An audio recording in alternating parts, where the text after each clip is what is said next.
회사 자금 횡령 등의 혐의로 재판에 넘겨진 이명박 전 대통령이 대법원에서 징역 17년을 확정받았습니다. 이 전 대통령은 법치가 무너졌다고 했습니다.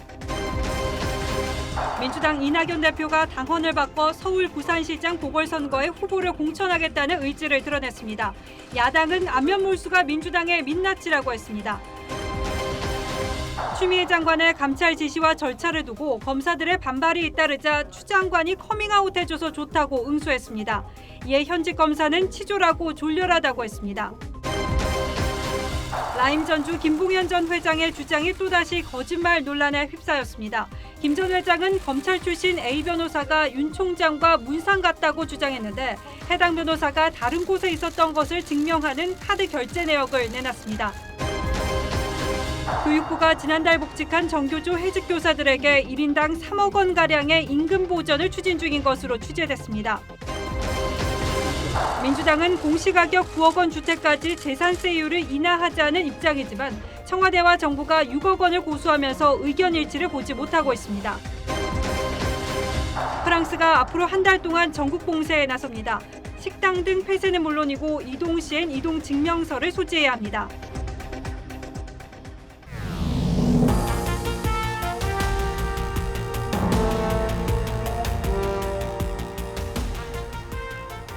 안녕하십니까. 뉴스나인의 신동욱입니다. 횡령과 뇌물수수 혐의로 기소된 이명박 전 대통령에 대해 징역 17년이 최종 확정됐습니다. 이로써 다스의 실소유주가 누군가로 시작된 이 전 대통령 논란의 법적 결론이 완전히 내려진 셈이 됐습니다. 현재 보석으로 자택에 머물고 있는 이 전 대통령은 다음 주 월요일 재수감될 예정입니다. 변호인 측은 이 전 대통령이 단 한 푼의 뇌물도 받은 적이 없다고 거듭 주장했고, 이 전 대통령은 대한민국의 법치가 무너졌다는 짤막한 반박문을 냈습니다. 오늘은 백연상 기자가 먼저 보도하겠습니다. 대법원은 오늘 이명박 전 대통령에게 징역 17년과 벌금 130억 원, 그리고 추징금 57억 8천여만 원을 선고한 원심을 확정했습니다. 재판부는 이 전 대통령이 다스 회사 돈 252억 원을 횡령하고 94억 원에 이르는 뇌물을 받았다고 판단한 2심을 그대로 인정했습니다. 재판부는 횡령 내지 뇌물수수의 사실 인정과 관련한 원심 결론에 잘못이 없다며 이 전 대통령 측과 검사의 상고를 모두 기각했습니다. 대법원이 1, 2심과 마찬가지로 다스의 소유주를 이 전 대통령이라고 판단한 것입니다. 대법원은 또 이 전 대통령 측이 법원의 보석 취소 결정에 불복해 재항고한 사건도 기각했습니다. 이에 따라 지난해 3월 법원의 보석 허가로 자택에 머물던 이 전 대통령은 다음 주 월요일 구치소에 재수감될 예정입니다. 이 전 대통령은 변호인을 통해 법치가 무너졌다, 나라의 미래가 걱정된다고 입장을 밝혔습니다. 또 대법원은 공정하지도 정의롭지도 못했다며 진실은 반드시 밝혀질 것이라고 말했습니다. TV조선 백연상입니다. 2007년 대선 이전부터 퇴임 이후까지 이명박 전 대통령에게는 다스의 주인 아니냐는 의혹이 꼬리표처럼 따라다녔습니다. 그리고 13년여 만인 오늘 대법원이 이 논란에 최종 마침표를 찍었습니다. 이 전 대통령 측은 그동안 정치 보복을 당하고 있다고 주장해왔는데 대법원은 어떻게 판단했는지 이어서 변재영 기자가 설명하겠습니다. 이명박 전 대통령의 다스 보유 의혹은 2007년 한나라당 대선 경선에서 불거졌습니다. 대통령에 당선된 뒤 특검 수사까지 이어졌지만 무혐의 처분을 받았습니다. 문재인 정권이 들어선 뒤 지난 2017년 10월 시민단체의 고발 등으로 다시 검찰 수사가 시작됐습니다. 전담팀이 수사에 나서자 이 전 대통령은 정치보복이라고 반발했습니다. 보수를 괴멸시키고 또한 이를 위한 정치 공작이자 노무현 대통령의 죽음에 대한 정치 보복이라고 보고 있습니다. 이 전 대통령은 결국 비자금 조성 등 16개 혐의가 적용돼 재판에 넘겨졌습니다. 법원은 일관되게 이 전 대통령이 다스의 실소유주라고 판단했습니다. 1심은 다스의 임직원들이 정기적으로 이 전 대통령에게 경영 상황을 보고하고 비자금 조성 지시를 받았다고 진술한 것을 이유로 들었습니다. 또 다스 직원들의 인사와 임원 급여 지급과 같은 중요한 의사결정에도 이 전 대통령의 의지가 반영됐다고 봤습니다. 2심 역시 이 같은 판단을 유지했습니다. 횡령과 뇌물수수 인정액은 1심보다 더 많아졌고 형량도 늘었습니다. 대법원도 확정 판결을 통해 다스의 실소유주는 이 전 대통령이라고 인정했습니다. TV조선 변재영입니다. 이 전 대통령은 오늘 재판에 나오지 않고 집에 머물렀습니다. 지금은 일부 측근들과 집안에서 앞으로의 대책을 논의 중인 것으로 보이는데 이명박 전 대통령의 자택 앞에 나가 있는 취재기자를 연결하겠습니다. 자, 성민영 기자. 이 전 대통령이 진실은 반드시 밝혀질 것이다라고 했는데 여전히 집 안에 지금 있는 거죠? 네, 징역 17년 확정 판결로 재수감을 앞둔 이명박 전 대통령은 오늘 하루 종일 이곳 자택에 머물렀습니다. 자택엔 측근들의 발길도 이어졌는데 지금 현재도 일부 측근들은 자리를 지키고 있는 것으로 알려졌습니다. 대법원 선고가 난 직후인 오전 11시를 전후해 친이계 좌장으로 분류되는 이재호 국민의힘 상임고문이 이 전 대통령 자택을 찾았습니다. 류익 전 대통령 비서실장을 비롯해 정동기 전 청와대 민정수석, 현인택 전 통일부 장관 등 이명박 정부 시절 인사들도 모습을 드러냈습니다. 이들은 이 전 대통령에게 위로의 말을 건넨 것으로 알려졌습니다. 이 전 대통령의 대국민 사과를 요구하는 1인 시위도 있었습니다. 이 전 대통령의 재수감 절차는 다음 달 2일 진행될 예정입니다. 이 전 대통령 측이 내일 사전에 예약해둔 병원 진료가 있다며 연기를 요청했고 검찰이 이를 받아들였기 때문입니다. 이 전 대통령은 검찰이 재수감 절차를 밟는 대로 서울 동부구치소에 다시 수감될 예정입니다. 예, 재판 결과에 대해서는 인정하기 어렵다 이런 반응이죠?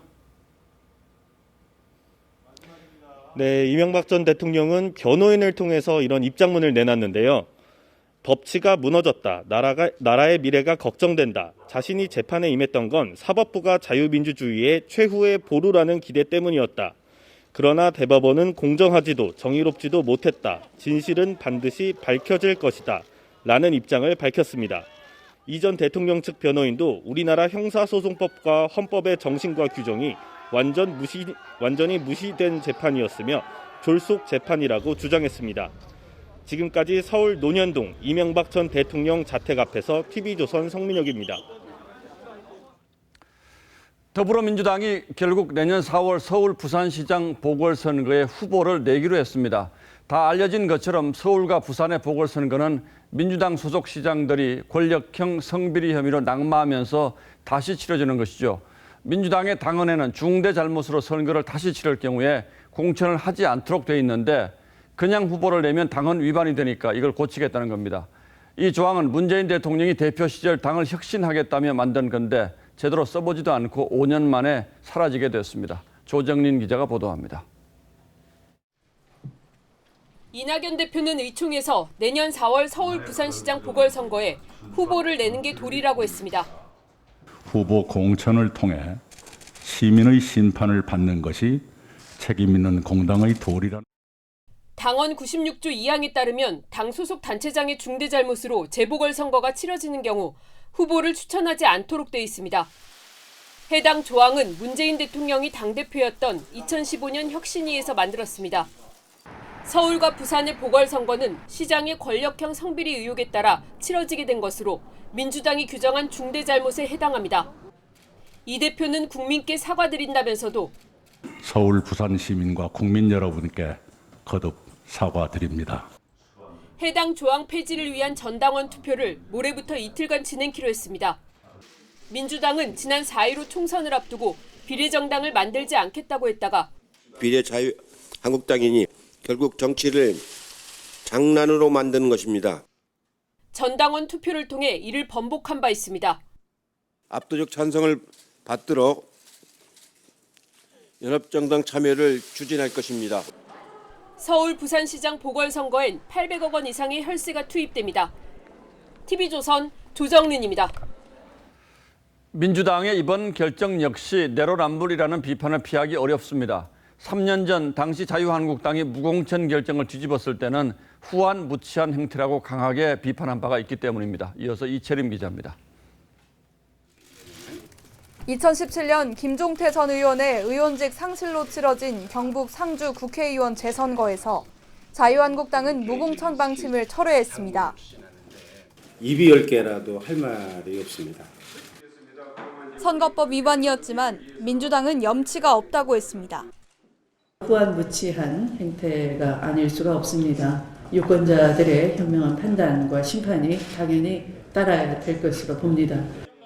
2015년 경남 고성군수 재선거 때도 당시 문재인 대표는 공천을 강행한 새누리당을 맹비난했습니다. 막대한 고성군민들의 혈세 낭비하고 또 행정 마비시켜놓고 그랬으면 새누리당이 책임져야 하는 거 아닙니까? 하지만 민주당이 서울과 부산에 후보를 내는 쪽으로 방침을 정하자 국민의힘은 위선과 꼼수의 끝판왕이라고 비판했습니다. 원래 자기네들이 당헌 당규에 자책 사유가 있었을 경우에는 후보를 내지 않겠다고 그러는데 또 약속을 파기한 거죠.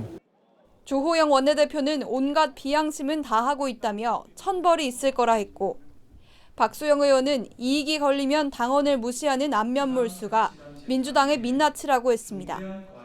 국민의당도 당원 투표보다 대국민 사과가 먼저라고 했고, 정의당은 민주당이 우회의 꼼수를 선택했다며 반발했습니다. TV조선 이채림입니다. 어제 한 검사가 추미애 장관의 검찰개혁이 실패했다고 공개 비판한 데 대해서 전현직 법무장관이 동시에 나서 해당 검사의 과거 논란까지 덜쳐가며 공격에 나섰습니다. 특히 추미애 장관은 이렇게 커밍아웃을 해주면 검찰개혁만이 답이라는 말을 남기기도 했습니다. 이제는 법무장관이 평검사를 향해 협박성 발언을 하는 지경에 이르는 겁니다. 그러자 일선 검사들이 치졸하고 졸렬하다며 그렇다면 나도 커밍아웃 하겠다고 나섰습니다. 최민식 기자가 보도합니다. 조국 전 법무장관은 오늘 아침 SNS에 기사를 공유하며 추미애 장관을 공개 비판한 검사 이름을 공개했습니다. 그러자 추미애 장관도 똑같은 기사를 올렸습니다. 그리고 이렇게 커밍아웃 해주시면 검찰개혁만이 답이다라고 적었습니다. 그러자 현직 검사들이 댓글로 전현직 장관을 비판하고 나섰습니다. 인천지검 정유미 인권감독관은 검사가 내부 게시판에 자기 의견을 게시했다고 무려 전 장관과 현 장관 두 분이 좌표를 찍었다며 치졸하고 졸렬하다는 단어가 이럴 때 쓰라고 있는 건가 봅니다라고 꼬집었습니다.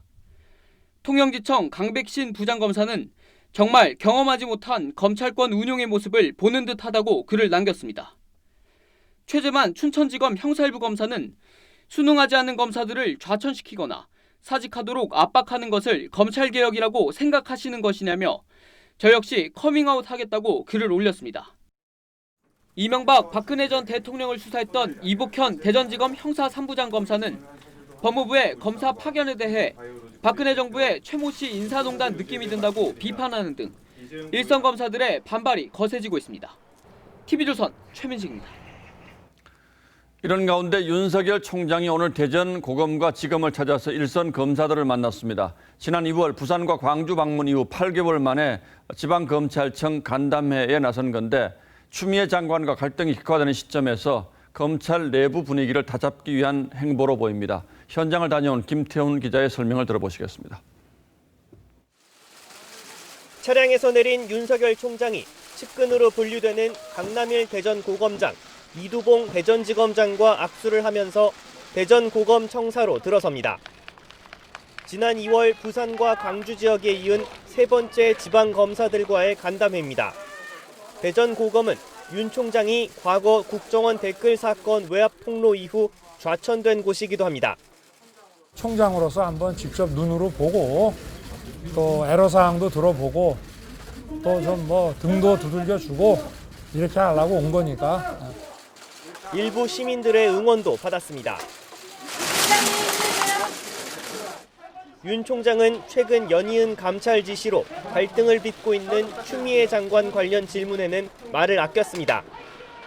간담회는 검찰 개혁을 주제로 2시간 반 동안 진행됐습니다. 검사 15명이 직급에 관계없이 참석해 윤 총장에게 다양한 의견을 낸 것으로 알려졌습니다. 윤 총장은 이 자리에서 검찰개혁의 비전과 목표는 형사법집행과정서 공정과 평등을 보장하는 것이라며 만민 앞에 평등한 법 적용을 강조했습니다. 대검은 코로나로 연기됐던 지역 방문을 재개한 것일 뿐이고 주로 검사들의 의견을 들었다며 정치적 해석을 경계했습니다. 하지만 추 장관이 연일 윤 총장을 압박하는 상황이라는 점을 고려할 때 검찰 내부 단합을 위한 행보라는 의견도 나옵니다. TV조선 김태훈입니다. 여러 차례 보도해드린 대로 공공기관인 전파진흥원은 옵티머스 펀드의 1호 고객으로 1,060억 원을 부실 투자한 의혹을 받고 있습니다. 그런데 검찰이 전파진흥원이 100억 원을 처음 투자하는 과정에 문재인 대선 캠프 특보 출신인 이혁진 전 대표가 관여했다는 진술을 확보했습니다. 또 나중에 투자가 문제되자 이 전 대표가 여당 중진 의원을 통해 민원을 제기했다는 진술도 나왔는데 검찰은 아직 미국에 있는 이 전 대표의 신병도 확보하지 못한 상황입니다. 이 전 대표 역시 자신은 펀드 경영권을 뺏긴 피해자라고 주장하고 있는데 왜 스스로 귀국하지 않고 있는지도 의문입니다. 한송훈 기자의 단독 보도입니다. 검찰은 옵티머스 김재현 대표를 상대로 전파진흥원의 투자 경위를 조사했습니다. 김 대표는 전파진흥원의 첫 투자를 문재인 대선 캠프 특보 출신인 이혁진 당시 옵티머스 대표가 투자를 끌어왔다는 취지의 진술을 했습니다.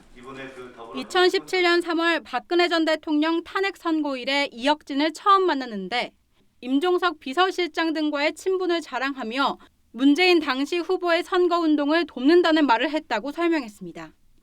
그리고 2달 뒤 전파진흥원에서 100억 원 투자가 성사됐는데 이혁진이 끌어온 것이었다는 취지로 진술했습니다. 김 대표는 2018년 전파진흥원이 검찰에 수사 의뢰를 한 배경에도 이혁진 전 대표가 있었다고 진술했습니다. 김 대표는 이혁진이 옵티머스를 빼앗겼다며 여당 중진인 A 의원에게 민원을 제기했다고 설명했습니다. 당시 A 의원은 전파진흥원이 피감기관인 과방위 소속이었습니다. 수사 의뢰 자체가 이혁진의 옵티머스 경영권 회수를 위한 민원이라는 주장입니다. 이에 대해 A 의원 측은 이혁진은 알지도 못하는 사람이라고 말했습니다. TV조선 한송원입니다. 예, 두 가지 사건이 뒤섞여 보도가 되고 있어서 여러분들이 상당히 혼란스러울 듯합니다. 이번에는 라임펀드 사기 관련 속보 전하겠습니다. 이 사건의 핵심 인물인 김봉현 전 회장은 전관 변호사를 통해서 검찰에게 술 접대를 했다고 주장하고 있습니다. 이 전관 변호사 A씨는 윤석열 총장과 아주 가까운 사이고 문상도 함께 갔다고 주장했죠. 하지만 A 변호사는 김 전 회장의 이 주장이 거짓이라며 문상을 갔다고 지목한 그날 저녁 사무실 옆 식당에서 카드 결제한 내역을 공개했습니다. 윤재민 기자가 보도합니다. 김봉현 전 스타모빌리티 회장이 옥중 편지를 통해 A 변호사와 윤석열 검찰총장을 함께 거론한 건 문상 동행과 사우나 만남, 검찰총장 청문회 준비팀 등 크게 3가지입니다. A 변호사는 전부 사실과 다르다고 반박했습니다. A 변호사는 문상을 가지 않았다며 윤 총장이 빈소를 찾은 지난해 12월 2일 저녁 카드 내역을 공개했습니다. 윤 총장은 당일 저녁 6시 33분부터 2시간 반 동안 있었는데 A 변호사가 자신의 사무실 인근 순댓국집에서 결제한 시각은 저녁 7시 47분입니다. 앞서 윤 총장도 지난 22일 국정감사에서 관련 내용을 부인한 바 있습니다.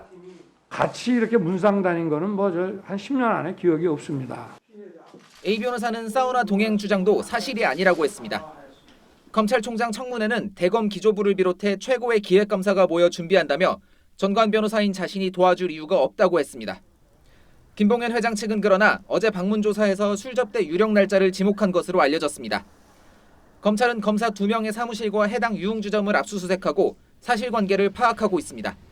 TV조선 윤재민입니다. 여러 번 전해드린 대로 김봉현 전 회장은 자신이 검사들에게 술 접대를 했다고 주장하고 추미애 장관을 비롯한 여권은 김 전 회장의 이 주장을 바탕으로 라임 사건 수사가 부실하게 이루어졌을 거라고 생각하고 있습니다. 그래서 검사 게이트라는 말도 나왔습니다. 하지만 앞선 보도에서도 보셨듯이 김 전 회장의 주장에는 적지 않은 허점이 있습니다. 오늘은 그 기초적인 사실관계를 다시 한번 따져보겠습니다. 자, 윤석기 기자, 김 전 회장이 검사들에게 술 접대를 했다고 주장하는 그 기초적인 사실관계, 이걸 다시 한번 따져보죠. 그게 언제 일입니까?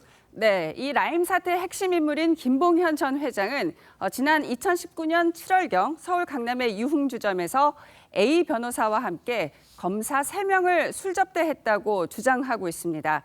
반면 A 변호사는 지난해 이런 자리를 가진 적이 없다고 반박을 했죠. 날짜 여부를 떠나서 김 전 회장이 언급한 성격의 술자리 자체가 없었다는 주장입니다. 자, 하지만 김 전 회장은 이 자리에 동석한 검사들이 누군지 아주 구체적으로 지목하고 있지 않습니까? 그렇습니다. 당시에 검사 3명을 특정했다고 김 전 회장 변호인 측이 어제 밝혔죠. 접대 날짜에 대해서도 술자리 접대 관련자 일부의 휴대전화 포렌식 자료 등을 통해 접대를 한 유력한 날짜를 김 전 회장이 지목을 했다고 주장했습니다. 자, 그럼 2019년 7월에 달력 한번 볼까요? 중요한 약속은 대개 이제 기록을 해두지 않습니까? 이 그렇습니다. 7월 중에 어떤 날짜라고 딱 집어서 얘기해주면 간단한 일인데 왜 이 날짜를 밝히기 위해서 휴대전화 포렌식까지 했다는 거죠? 네, 그래서 A 변호사도 김 전 회장에게 정확한 날짜를 밝히라고 촉구하면서 자신은 휴대전화 4대와 차량 GPS 기록을 검찰에 제출했다고 했죠. 또 김 전 회장이 날짜를 밝혀야지 이 술접대 의혹이 제기된 검사 3명의 당일 퇴근 시각을 알 수 있다고도 했습니다.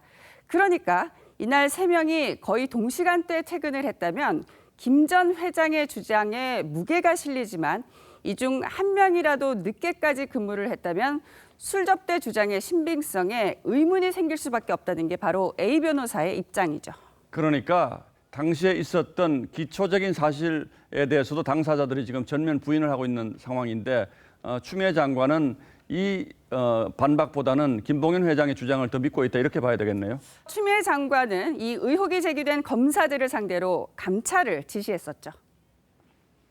김봉현의 그 진술에 의하면 강남 술집에서 고액의 향응을 받은 검사가 바로 이 사건 수사팀장으로 투입돼서 복도에서 마주쳤다. 깜짝 놀랐다. 아는 척하지 말라라고. 이번 의혹을 풀 핵심 열쇠는 뭔지 법조계 의견 들어보실까요? 결국 증거가 있겠느냐, 접대를 받았다는 사실에 관한 증거가 있겠느냐가 가장 중요한 쟁점.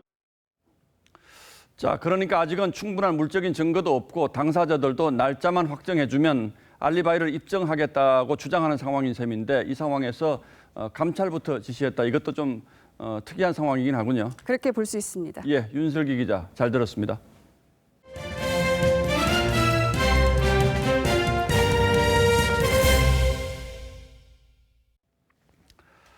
자, 미국 대통령 선거가 이제 닷새 앞으로 바짝 다가왔습니다. 지금까지 미국 언론들의 보도를 보면 민주당의 바이든 후보가 앞서고 있는 것으로 보이는데 트럼프의 막판 추격이 만만치 않다고 합니다.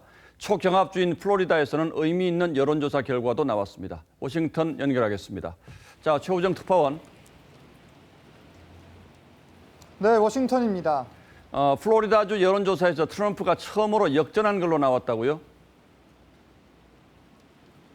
네, 지난 23일부터 4일간 실시한 플로리다주 여론조사에서 트럼프 대통령이 바이든 후보를 0.4%포인트 앞선 것으로 나타났습니다.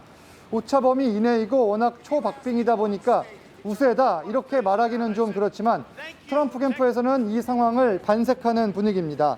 발등에 불이 떨어진 바이든 후보는 오늘 플로리다 템파에서 현장 유세를 합니다. 트럼프도 맞불 유세를 위해 급히 템파 유세 일정을 잡았습니다. 대선을 5일 앞두고 같은 날 한 도시에서 유세전을 펼치는 건 이례적입니다. 나머지 격전지는 바이든이 우세합니다. 하지만 노스캐롤라이나 0.7%포인트, 애리조나 2.4%포인트 등이어서 통계학적으로는 동률로 봐야 됩니다. 사전 투표율이 무척 높다고 하는데 이건 바이든이 유리하다고 봐야 하는 겁니까? 네, 현재까지 7,400만여 명이 사전 투표를 했습니다. 4년 전 대선의 전체 투표자 숫자가 1억 3천만여 명이었습니다. 그러니까 그때의 절반 이상이 벌써 사전 투표를 한 겁니다. 바이든 후보도 자택 근처 투표소에서 사전 투표를 했습니다. 사전 투표 여론조사는 바이든이 5대3 정도로 앞서지만 당일 현장 투표를 선호하는 유권자들은 트럼프 지지가 많습니다. 바이든은 안심할 수 없다며 긴장을 늦추지 않고 있고 트럼프는 현장 투표에서 뒤집힐 거다 이렇게 기대를 하고 있습니다. 자, 그렇다면 이번 주말에 가장 중요한 유세들이 몰려 있을 것 같은데 오바마 전 대통령도 지원 유세에 나선다고요? 그렇습니다. 바이든 후보는 이번 주 토요일 미시간에서 오바마 전 대통령과 합동 유세를 합니다. 미시간은 4년 전 대선에서 0.2%포인트 차이로 트럼프 대통령에게 아깝게 진 곳인데 이곳을 반드시 차지하겠다는 의지로 보입니다. 트럼프도 이 시간에 앞서서 내일 미시간을 방문해 유세를 하기로 했습니다. 예, 최우정 특파원 잘 들었습니다. 내일도 다시 연결하겠습니다. 예, 미국은 선거인단을 통해서 대통령을 뽑는 간접 선거 방식입니다. 그래서 과반수 이상의 선거인단을 확보하는 것이 무엇보다 중요하죠. 미국인들에게 이 제도가 어떠냐고 물었더니 헌법을 바꿔서 선거인단제를 없애자는 의견이 10명 중 6명이 넘었습니다. 이런 부정적인 여론이 선거 결과 불복에 도화선이 될 수 있다는 우려도 나오고 있습니다. 보도에 송무빈 기자입니다. 2016년 대선에서 힐러리 후보는 트럼프 대통령보다 300만 표 가까이 더 얻었습니다. 하지만 승자는 트럼프였습니다. 주요 경합주에서 선거인단을 쓸어갔기 때문입니다. 미시간, 펜실베이니아, 위스콘신주를 합쳐 7만여 표를 더 얻었는데 46명의 선거인단을 독식했습니다. 전국의 300만 표보다 3개 주의 7만 표가 더 중요하게 작용한 셈입니다. 미국에선 선거인단 제도가 모든 한 표의 가치는 같아야 한다는 표의 등가성 원칙을 왜곡한다는 지적이 나옵니다. 지난달 갤럽 조사에서 미국민의 61%는 헌법을 바꿔서 선거인단 제도를 폐지하자는 데 찬성했습니다. 선거인단 제도는 태생부터 문제가 많습니다. 독립헌법을 만들 때 노예제를 유지하던 남부의 주들은 투표권이 없던 노예 1명당 5분의 3명으로 계산해야 한다고 주장했고 이렇게 인구를 늘려 선거인단 수를 더 얻어냈습니다. Even though we're in a very disputed and contentious era about that right now, I certainly can't deny it. The long-run trend has been towards respecting the will of majorities. 진영 싸움으로 쪼개진 이번 대선에서 선거 불복의 빌미가 될 수도 있습니다. 상대의 승리에 불복할 거라는 의사는 이미 바이든과 트럼프 지지층 모두 40%가 넘습니다. 1969년 하원에서 선거인단을 없애는 헌법 수정안이 통과됐지만 상원의 벽을 넘지 못했습니다. TV조선 송무빈입니다. 계속해서 긴장을 놓을 수 없는 코로나 상황 전합니다. 국내 코로나 신규 확진자가 이틀째 세 자릿수를 기록했습니다. 국내 발생만도 100명이 넘었습니다. 사우나와 식당, 교회와 같은 일상 공간에서 집단 감염이 잇따라서 확산세로 이어지는 건 아닌지 우려를 낳습니다. 한지은 기자입니다. 문을 닫은 서울 강남의 한 사우나. 방역요원들이 소독을 위해 안으로 들어갑니다. 그제 사우나 단골 1명이 확진된 이후 다른 이용객과 가족까지 관련 확진자가 19명이나 나왔기 때문입니다. 첫 확진자는 일행 5명과 인근 식당에서 점심도 함께 먹었는데 이들 중 3명도 확진됐습니다. 음성록을 제대로 작성을 안 한 면이 있어가지고 그것 때문에 이제 재난 문자를 보내고 있는 거거든요. 방문자를 특정할 수가 없어서. 대구의 이 교회에서는 어제 확진자가 나와 교인 300여 명을 전수검사한 결과 지금까지 9명의 추가 감염자가 나왔습니다. 방역당국은 소모임을 통해 감염됐을 것으로 보고 역학조사를 하고 있습니다. 경기도 용인 골프 모임 관련해선 참석자와 가족 등 9명이 추가 확진됐습니다. 포천의 초등학교는 15명, 분당중학교는 13명까지 관련 확진자가 늘었습니다. 방과 후에 다른 모임이라든가 아니면은 그 놀이시설, 그 놀이를 통해서 감염될 수 있는 가능성이 있기 때문에 학교와 교회, 사우나 등 일상 감염이 잇따르면서 신규 확진자는 이틀 연속 세 자릿수를 기록했습니다. 방역당국은 사회적 거리 두기는 완화됐지만 감염병 위기 단계는 여전히 심각 단계라며 느슨해진 경각심에 우려를 나타냈습니다. TV조선 한지은입니다. 유럽 국가 코로나 상황은 우리보다 훨씬 심각합니다. 우선 하루 3만 명이 넘는 확진자가 나온 프랑스는 한 달 동안 식당 등을 폐쇄하고 이동 시에는 이동 증명서를 소지하는 전국 봉쇄령을 내립니다. 독일과 이탈리아도 봉쇄를 가시화하고 있습니다. 오늘은 통제 불능 상태에 빠진 유럽에 포커스를 맞췄습니다. 프랑스 파리.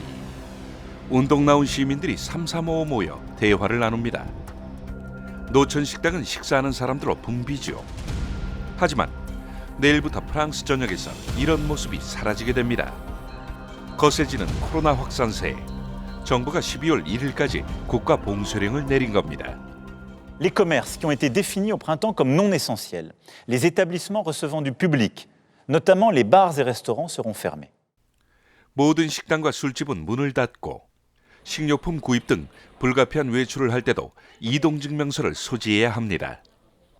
또 정부는 모든 사업장에 재택근무도 공고했죠. 2주 전 야간 통행을 금지시켰지만 여전히 하루 3만 6천 명 넘는 확진자가 쏟아져 나온 데 따른 조치입니다. 실제 병원마다 집중치료 병상이 꽉 찼고 Fin août, début septembre, on a vu cette courbe remonter et on avait 3, 4, 5, 6 patients à la fois dans notre réanimation. Donc là, actuellement, à ce jour, on a 5 patients. 국민들은 불안에 떨고 있죠. Tous des cas contacts. Notre coloc, elle l'a fait hier, peut-être qu'elle l'a. Lui, Loïc, il va voir sa famille ce week-end. Du coup, bon. 접경국 독일도 하루 확진자가 최고치인 1만 3천 명을 넘기자 부분 봉쇄에 들어갔습니다. 다음 달 2일부터 4주 동안 식당과 술집이 문을 닫고 프로축구 분데스리가도 무관중 경기로 치러집니다. 매일 역대 최대 확진자가 나오는 이탈리아 역시 봉쇄가 머지않은 분위기. Noi vogliamo evitare di ritrovarci di fronte a questa prospettiva. Per farlo però dobbiamo operare adesso come abbiamo fatto. 유럽 국가들이 이딴 봉쇄에 들어가자 경제적 고통을 호소하는 시위도 속출하고 있습니다. Però poi nella realtà, nella burocrazia, noi stiamo dentro una, come si chiama? Dentro una palude. Noi stiamo dentro le sabbie mobili, ragazzi, è una cosa che non ci si crede. 코로나 관리에 한계를 드러낸 유럽 국가들. 방역과 경제라는 선택의 문제를 놓고 또다시 고민에 빠졌습니다. 뉴스라인 포커스였습니다. 네, 보셨듯 전국 봉쇄에 시위까지 이어지는 프랑스에서 참수 테러가 또 발생했습니다. 중학교 교사가 무참히 살해당한 지 2주 만입니다. 또다시 벌어진 참혹한 사건에 프랑스는 충격 그 자체입니다. 유혜림 기자입니다. 현지 시간으로 29일 오전 9시쯤 프랑스 니스의 노트르담 성당 밖에서 흉기 테러가 발생했습니다. 용의자가 성당 밖에서 흉기를 휘둘렀고 최소 3명이 숨지고 여러 명이 다쳤습니다. 경찰은 피해자 가운데 1명은 참수를 당했다고 전했습니다. 용의자는 출동한 경찰의 총에 맞고 부상을 입어 병원으로 옮겨졌습니다. 용의자는 체포 직후 아랍어로 신은 가장 위대하다고 외친 걸로 알려졌습니다. Aujourd'hui est en train de payer un tribut beaucoup trop lourd en étant une fois de plus victime de l'islamo-fascisme. 정부는 테러와의 연관성을 염두에 두고 수사를 벌이고 있습니다. 프랑스는 지난 16일 중학교 교사 3.1 파티가 참수를 당하는 사건이 발생하자 이슬람 극단주의와 전쟁을 선포했습니다. 이슬람 국가들은 프랑스가 무함마드를 모욕하는 행위를 옹호했다며 거세게 반발하고 있습니다. 프랑스 의회는 2주 만에 벌어진 참혹한 사건에 1분간 묵념하며 희생자를 애도했습니다. TV조선 유혜림입니다.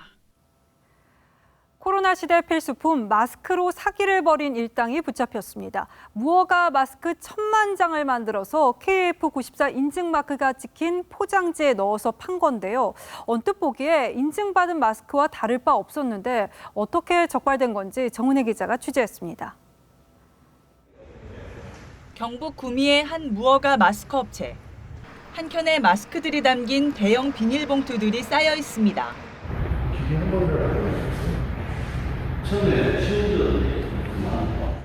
거짓말이었습니다. 이 업체는 최근 넉 달간 KF94 마스크 생산 허가를 받은 업체 3곳 등의 포장지에 무허가 생산 마스크 1000만 장을 넣어 납품했습니다. 포장지만 갖다 주고 내용물은 가짜 마스크를 넣는 거죠. 식품의약품안전처는 가짜 같다는 소비자의 신고로 수사를 벌였습니다.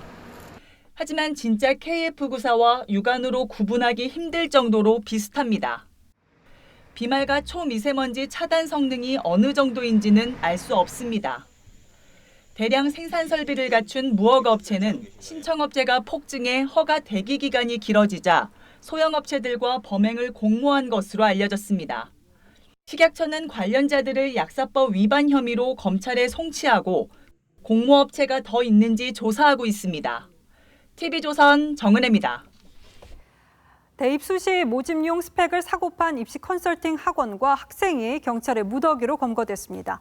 100만 원에서 많게는 500여만 원을 내면은 발명 보고서든 논문이든 필요한 스펙을 만들어줬습니다. 드라마에서나 나오는 얘기가 아니었던 거죠. 윤서아 기자입니다. 서울의 한 입시 컨설팅 학원. 문이 굳게 닫혀 있습니다. 학생부 종합 전형으로 대학에 진학하려는 학생들을 모집해 이른바 스펙 관리를 해준 혐의가 불거지자 돌연 문을 닫은 겁니다. 학생이 다 작성을 하려면 공부할 시간이 좀 많이 부족하잖아요. 그러니까 저희 쪽에서 도와서 작성을 해요. 이미 구속된 학원장을 비롯해 학원 관계자 17명에겐 2017년 6월부터 지난해 7월까지 대외 제출용 독후감이나 논문, 발명 보고서 등을 대리 작성해준 혐의가 적용됐습니다. 경찰은 이들로부터 스펙 관리를 받았던 수강생 60명도 공동 정범으로 간주해 불구속 입건했습니다. 이곳은 경찰에 적발된 학원입니다. 보고서나 논문을 대신 써주는 대가로 최대 560만 원을 받았습니다. 대입 수험생과 고교생들은 입시 컨설팅이란 이름으로 버젓이 가짜 스펙을 거래해온 것에 분노했습니다. 독후감이나 발명품 같은 거는 누가 했는지 모르니까 그런 게 더 많은 것 같아요. 경찰은 앞으로도 입시 취업 등에서 공정한 경쟁을 저해야 하는 불법 행위에 대해 엄정하게 단속해 나갈 계획이라고 강조했습니다. TV조선 윤서아입니다. 교육부가 지난달 복직한 정교조 해직자들에게 1인당 3억 원가량의 임금 보전을 추진 중인 것으로 취재됐습니다. 이 조치를 두고 논란도 일고 있어서 어떤 상황인지 박경준 기자가 단독 취재했습니다. 정교조 만세! 만세! 전교조 소속 교사들이 만세를 부르고 서로를 얼싸안습니다. 지난달 대법원은 전교조는 법의 노조라는 항소심 판결을 4년여 만에 뒤집었습니다. 이에 따라 전교조 활동을 하다 해직된 32명이 복직됐습니다.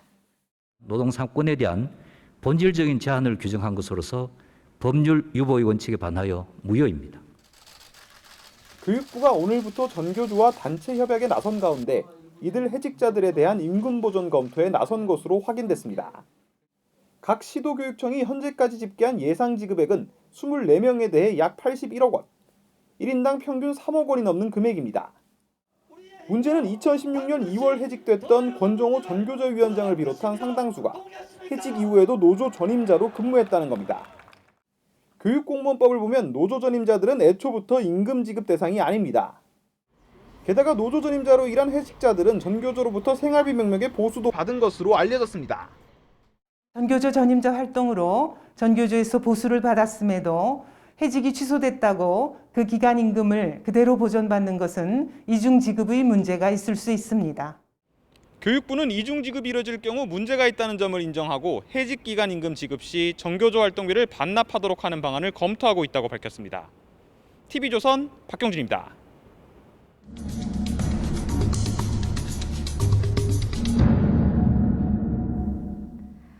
인천 계양산 중턱에 갈 곳 없는 개 200여 마리가 모여있는 농장이 있습니다. 도축업자가 불법으로 키우던 개인데 동물시민단체가 개를 사들이면서 도살은 막았습니다. 그런데 그 다음이 문제입니다. 개 입양이 원활하지 않은 상황인데다가 관할 지자체는 철거 명령을 내린 건데요. 해법은 없는지 이에 당사자들의 입장을 들어봤습니다. 차순우 기자입니다. 인천 시민들이 휴식을 위해 많이 찾는 계양산. 그런데 등산로 초입부터 개 짖는 소리가 시끄럽습니다. 싫죠. 솔직히 듣기 싫죠. 소리를 들어보니 한두 마리가 아닙니다. 어디서 짖는지 찾아가 봤더니 짖는 소리가 나네요. 산중턱 굳게 닫힌 철조망을 넘어 수십 개 철창 속에 개들이 보입니다. 식용으로 불법 사육되던 개들인데 지금 이곳에는 200여 마리 가까운 개들이 사실상 방치되어 있습니다. 지난 2017년부터 계양구청이 개농장을 불법 시설물로 규정하고 철거 명령을 내렸습니다. 농장주는 개들을 도살해 처리하려 했고 그러자 동물보호단체가 사들여 5개월째 돌보고 있습니다. 보통 이런 큰 개들은 거의 다 식용으로 쓰이는 경우가 많아서 개 소유권을 넘겨받아 도살은 막았지만 처리가 쉽지 않은 상황. 그동안 약 60마리를 입양 보내거나 위탁했지만 덩치 큰 개들은 그마저 여의치 않습니다. 그 나머지 개들도 나갔으면 좋겠는데 입양 가는 게 쉬운 일은 아니거든요. 땅 소유주는 농장 주인에게 원상복구에 반환할 것을 요구합니다. 명도나 이런 과정에서 법원에서 가려질 부분인 것 같고요. 개농장이 있다는 것 자체를 저희는 최근에 하지만 농장주는 개 소유권을 넘겼으니 책임이 없다는 입장입니다. 이미 4개월 전에 개를 팔았어. 키워치게. 승산이 있는 게 위험하다면 빨리 빼갔어야지. 4개월 동안 뭐 했어. 안 빼가고. 그러던 사이 8월 말이던 철거 시한은 이미 2달이 지났습니다. 계양구청은 조만간 철거할 예정이라고 밝혔지만 데미지가 다가와서 철거를 시켜야 되는 조치를 저희들 나름대로 조치를 강구해야겠죠. 동물보호단체 소유가 된 개를 함부로 살처분하는 것도 쉽지 않습니다. 개 같은 경우에는 기를 수는 있는데 이것을 식품화하는 부분에 있어가지고는 말을 하고 있질 않은 거죠. 입양 외엔 뚜렷한 해법이 없는 계양산 등산로 육견들. 제대로 서 있기도 힘든 뜬장에서 얼마나 더 있어야 할지 알 수 없습니다. 현장 추적 차순우입니다. 예, 다음 뉴스입니다. 정부 여당이 당초 오늘 1주택자에 대해서는 재산세를 내려주는 방안을 발표할 예정이었는데 갑자기 연기됐습니다. 여당은 집값 9억 원까지 재산세를 좀 깎아주자는 입장이었는데 청와대가 제동을 건 것으로 알려졌습니다. 선거 앞둔 당과 세수 감소를 걱정하는 청와대 정부 사이에 미묘한 갈등이 있습니다. 당정 간에 구체적으로 어떤 생각 차이가 있는지 최원희 기자가 먼저 비교해드리겠습니다. 정부 여당은 과세 기준인 주택 공시가를 90%까지 높이기로 하면서 서민층의 1주택자 재산세율을 낮추는 방안을 동시에 추진해 왔습니다. 대상은 6억 원 이하 주택으로 논의돼 왔지만 민주당은 9억 원 이하로 상향 조정해 혜택을 보는 대상을 늘리는 방안을 오늘 발표할 계획이었습니다. 하지만 청와대와 정부가 기존 논의대로 진행하자며 제동을 걸었습니다. 민주당 내에서도 시세로 쳐서 10억 원이 넘는 주택 보유자까지 깎아줄 필요는 없지 않냐는 의견이 만만치 않습니다. 여러 가지 당과 정부 간에 의견 조율을 하고 있는 과정이다 이렇게 보시면 되고요. 재산세를 주요 세원으로 하는 지방자치단체들도 세수 감소를 걱정하고 있습니다. 강북 이런 데는 이제 거의 9억 이하가 되는 거죠. 감면해주면 국민들은 좋겠지만 자치단체장들은 당장 이제 세수 자체가 줄어드니까. 국민의힘은 조세를 정치에 악용한다고 비판했고 재정학자 출신인 윤희숙 의원은 부동산 정책을 잘못해 집값에 이어 공시지가까지 빠르게 올리면서 재산세 폭탄이 떨어지게 됐다고 지적했습니다. TV조선 최원입니다. 관련 뉴스 하나 더 있습니다. 정부가 부동산 과세 기준이 되는 주택 공시가를 시세의 90%까지 올리는 방안을 추진하면서 중저가 1주택자들을 중심으로 난데없는 세금 폭탄에 대한 불만이 커지고 있습니다. 정부 여당이 이런 여론을 의식해서 재산세 감면 혜택을 앞서 보신 것처럼 검토하고 있지만 이렇게 하면 세수가 크게 줄 수 있어서 이러지도 저러지도 못하는 상황입니다. 보도에 이태형 기자입니다.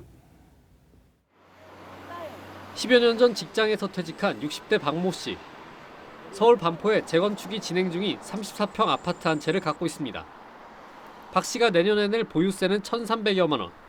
하지만 정부가 공시가격을 시세 대비 90%까지 올리는 방안을 추진하면서 4년 뒤엔 3배나 많은 3,900여만 원을 내야 할 상황에 놓였습니다. 지금 노인네들이 거의 다 이 아파트 30몇 년씩 사는 사람들인데요. 수익이 없어요. 그러면 이 가격을 팔도록 양도세를 내려줘서 팔고 다시 돌아가게 해줘야 돼. 지금 이 정부에서는 그것도 안 해주잖아요. 죽으라는 얘기지. 공시가격이 시세의 90%까지 올라가면 6억 원 이하 중저가 아파트의 보유세는 약 1.6배로, 고가 아파트는 3배 이상으로 보유세 가늘 전망입니다. 재산 현황에도 영향을 줘 건강보험료까지 인상이 불가피합니다. 은퇴자들은 연금을 다 집어넣어도 모자랄 거예요. 사회 갈등을 조장하고 양극화시키는 것 같아요. 오히려 정부가. 세금 폭탄에 대한 불만을 해소하기 위해 검토 중인 재산세 감면 혜택도 문제입니다. 재산세에 크게 의존하는 지방정부가 세수 감소에 반발하는 데다 혜택 기준을 9억 원으로 할 경우 12, 13억 원에 실거래되는 강남권 아파트까지 대상에 포함돼 실효성에 대한 비판도 예상됩니다. TV조선 이태영입니다. 정치자금법 위반 혐의를 받고 있는 더불어민주당 정정순 의원에 대한 체포동의안이 국회 본회의를 통과했습니다. 현역 의원으로는 역대 14번째입니다. 검찰 소환에 8차례나 불응해왔던 정 의원은 표결 직후 자진 출석 의사를 밝혔습니다. 윤수영 기자가 보도합니다. 가 167표, 부 12표, 기권 3표, 무효 4표로서 가결되었음을 선포합니다. 원포인트 본회의에서 본인에 대한 체포 동의안이 통과되자 민주당 정정순 의원이 고개를 숙입니다. 표결에 앞서 부당성을 호소했지만 소용이 없었습니다. 검찰 조사에 불응하겠다는 말을 한 적이 없습니다. 다만 검찰의 부당한 체포영장에는 동의할 수 없었기에 출석 요구에 응하지 않았던 것입니다. 정 의원은 4.15 총선 과정에서의 회계부정으로 정치자금법 위반 등의 혐의를 받고 있습니다. 하지만 당 지도부의 자진 출석 권고에도 불구하고 8차례 검찰 소환에 불응해왔습니다. 국민의힘은 민주당이 결정할 일이라며 표결에 불참했고 표결에 참여한 정의당은 자업자득이라고 했습니다. 결국 체포 동의안 길이었습니다. 자업자득입니다. 정 의원은 결과에 겸허히 따르겠다며 자진 출석 여부를 변호인과 협의하겠다고 밝혔습니다. 체포안이 가결된 건 헌정사상 14번째로 2015년 새정치민주연합 박기춘 의원 이후 5년여 만입니다. 더불어민주당은 읍참마속의 심정으로 표결에 임했습니다. 뼈를 깎는 고통으로 쇄신을 거듭해 나가겠습니다. 정 의원에 대한 법원의 체포영장은 이르면 내일, 늦어도 다음 주 초에는 발부될 것으로 보입니다. TV조선 윤수영입니다. WTO 사무총장 선거 결선에서 유명희 통상교섭본부장이 나이지리아 후보에 크게 뒤진 것으로 나타났습니다. 그런데 미국이 이를 거부하고 유명희 본부장을 지지한다고 밝히면서 결과는 또다시 안개 속입니다. 특히 이 상황이 미국 대선, 나아가서는 미중 갈등과도 연결되어 있는 문제여서 결과에 관심이 쏠리는데 접점을 찾지 못할 때에는 어떤 이례적 상황까지 발생할 수 있는지 이정현 기자가 전하겠습니다. WTO 사무총장 결선 투표에서 유명희 통상교섭본부장이 경쟁 상대인 나이지리아의 응고지 오콘조 이웰라에게 크게 뒤진 것으로 나타났습니다. 두 사람의 득표 차는 40표 정도 나는 걸로 알려졌습니다. 새 사무총장은 다음 달 9일 결정될 예정입니다. 선호도 조사 결과가 뒤지면 후보 사퇴를 하는 게 관행인데 우리 정부는 끝까지 설득 작업을 벌이겠다며 당장은 물러서지 않겠다는 입장입니다.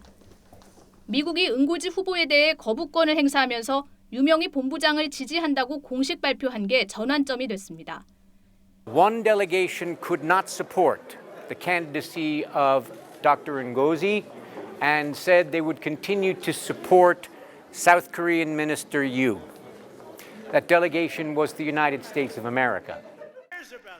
그동안 트럼프 미 대통령은 WTO가 중국의 편향적이라고 주장해왔는데 나이지리아 후보를 지지한 중국이 WTO 내에서 영향력이 더 커지는 것을 견제하려는 거란 분석이 나옵니다. 중국과 WTO에서 같이 갈 수 없다라는 것을 공개적으로 천명한 것이고 미중 갈등 구도에 있어서 우리나라 포지션이 뭔가를 시급히 정해야 되는 상황이 됩니다. WTO 사무총장은 모든 회원국의 만장일치로 결정되는 만큼 장기적으로 사무총장 선출이 늦춰지거나 두 후보가 임기를 3년씩 나눠서 맡을 가능성도 제기됩니다. 다음 달 3일 미국 대선 결과도 중요한 변수로 작용할 걸로 보입니다. TV조선 이정현입니다.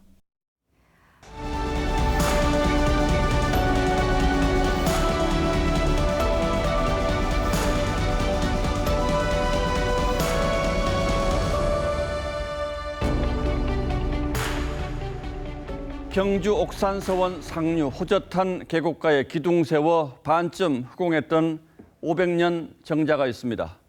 조선 중기 고전선비 큰학자 이연적이 벼슬에서 물러나 은거했던 동락당 계정입니다. 주인 성품처럼 수수하고 담백한 정자에 한석봉에 글씨가 걸려 있습니다. 홀로 즐기는 집 동락당을 고매한 정신주의 시인 조정권이 노래했습니다. 동락당 대월루는 거리로 오르는 길이 없다. 누굴까? 저 까마득한 벼랑 끝에 은거하며 내려오는 길을 부숴버리니. 스스로를 가두는 선비의 동락은 이기적인 풍류가 아니라 자연에 잠겨 홀로 생각하고 공부하고 깨닫는 즐거움입니다. 맹자는 그러나 군주의 동락은 나라에 해롭다며 백성과 동고동락하는 여민동락을 말했습니다. 문재인 대통령이 취임 이래 공식 일정 18벌 청와대 안에서 소화한 것으로 집계됐습니다. 그중 절반은 내부 업무 보고였고 식사회동은 일주일에 한 번 꼴이었다고 합니다. 비공개 일정은 제외됐음을 감안해도 결코 많다고 할 수는 없죠. 정동영 당시 대표가 대통령의 혼밥은 위험 신호라고 했고 문희상 당시 국회의장이 대통령에게 혼밥하시느냐고 물었던 일을 다시 떠올릴 수밖에 없습니다. 대통령 식사 자리에 초대된 사람 횟수도 의외였습니다. 강경화 외교장관이 45번이었고 그 다음 강요가 홍남기 경제부총리와 김현미 국토부 장관이 9번이었습니다. 강 장관이 비록 장수 강요라고는 해도 같은 원년 멤버인 김현미 장관하고만 비교해도 두드러지게 눈에 띕니다. 민정수석 시절 문 대통령과 함께 일했던 유인태 전 정무수석은 얼마 전 문 대통령이 내성적인 데다가 정치권에 접촉이 적어서 사람 쓰는 폭도 좁다고 했습니다. 지난 4년 대통령의 여야 지도부 초청은 10여 차례에 그쳤습니다. 어제 국회를 찾은 대통령과의 환담 자리에 참석하려던 제1야당의 원내대표가 몸수색을 당하는 일도 있었습니다. 단순한 해프닝으로 볼 수도 있는 일이었지만 야당은 권위주의 시대에도 없었던 일이라고 발끈했습니다. 청와대는 야당의 속조범을 탓하기에 앞서 왜 이렇게 예민하게 반응하는지 돌아볼 필요가 있습니다. 이런 일이 있은 뒤 대통령은 시정연설에서 지금은 협치가 더욱 절실하다고 강조했습니다. 아무리 이해하려 해도 앞뒤가 맞지 않는 어색한 상황입니다. 현 집권 세력은 소통을 유난히 강조하며 권력을 잡았습니다. 대통령은 광화문에 나가 시민들과 수시로 만나겠다고 약속했습니다. 청와대에 들어간 직후에는 참모들과 커피잔을 들고 이렇게 산책하며 대화하는 사진을 공개하기도 했죠. 그런데 지금 대통령은 어디에 있습니까? 10월 29일 앵커의 시선은 대통령의 식사였습니다.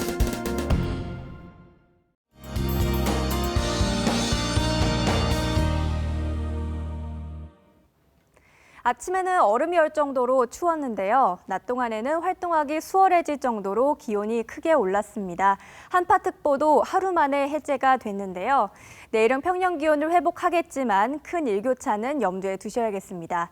내일 서울이 7도에서 시작해 한낮에 19도까지 오르겠고요. 남부 지역 대구는 6도에서 시작해서 한낮에 18도까지 오르겠습니다. 아침에는 여전히 춥겠습니다. 내일은 동해안 일부 지역에서만 비가 조금 내리겠고요. 다른 지역은 맑은 하늘과 함께 하겠습니다. 공기도 청정할 것으로 보이는데요. 실내 환기하기에도 좋겠습니다. 일요일에는 중부와 호남 지역에서, 월요일에는 충청 이남 지역에서 비가 내리겠고요. 다음 주에는 또 한 번 큰 추위가 찾아오겠습니다. 날씨였습니다. 10월 29일 목요일 뉴스9은 여기서 모두 마치겠습니다. 시청해주신 여러분 고맙습니다.